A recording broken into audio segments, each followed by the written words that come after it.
Welcome back, everybody. Let's get back to this morning's top story. That's the Gulf Coast being slammed by Hurricane Ida on the 16th anniversary of Hurricane Katrina. Joining us right now with an update on the ground is Brandy Christian. She is the president and CEO of the Port of New Orleans. Brandy's also CEO of the New Orleans Public Belt Railroad. And Brandy, I know it's early there and the sun's just coming up, but what can you tell us about what the situation looks like right now?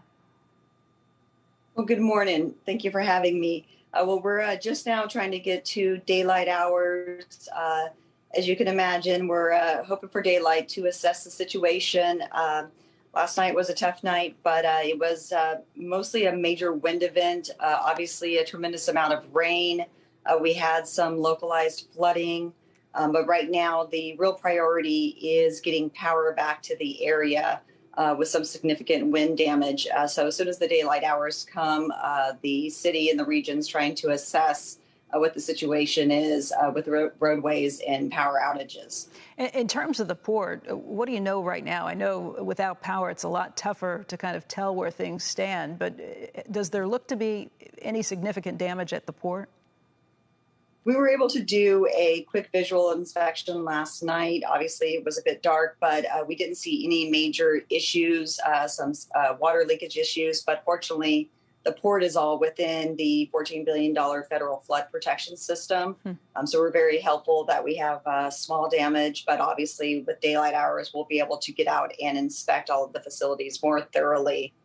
What we expect that it'll be mostly an issue of power and getting personnel back to the port facilities.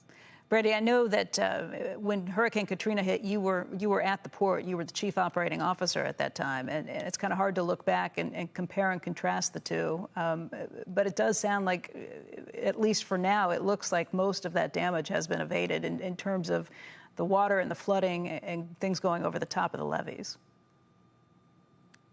Yeah, as I mentioned, this event seems to be more of a wind event. It'll be significant for the port, but also a lot of investment in the federal flood protection system has put in place since Katrina. So we're fortunate in that regard. So once daylight hours get here, we'll be able to assess the situation. And obviously, there's been a lot of lessons learned and investment made since Katrina. But regardless, obviously, a tough situation for everyone here on the ground. What was the situation at the port even before this storm came ashore? Because there have been so many issues with the shipping system around the globe because of COVID and other problems and shortages. What have you seen to this point? You know, we were fortunate at the Port of New Orleans. We're primarily an export port. So in terms of traffic, we were pretty steady. In terms of COVID, we were not having too many labor shortages. So we were pretty well prepared for the storm coming on. So we were fortunate in that regard, and as well as with the New Orleans Public Belt Railroad. So we felt really prepared for the storm. So hopefully that assisted us in being prepared, and hopefully will help us get back up and running very quickly as soon as we can get power back to the facilities. You all, along with the Port of Greater Baton Rouge and the Port of Southern Louisiana, make up something like 55 to 70% of U.S. grain exports. What do the crops look like to this point? What does it look like just in terms of what you can get out? You know, so far, we haven't heard much damage coming out of Port of Baton Rouge or the Port of South Louisiana.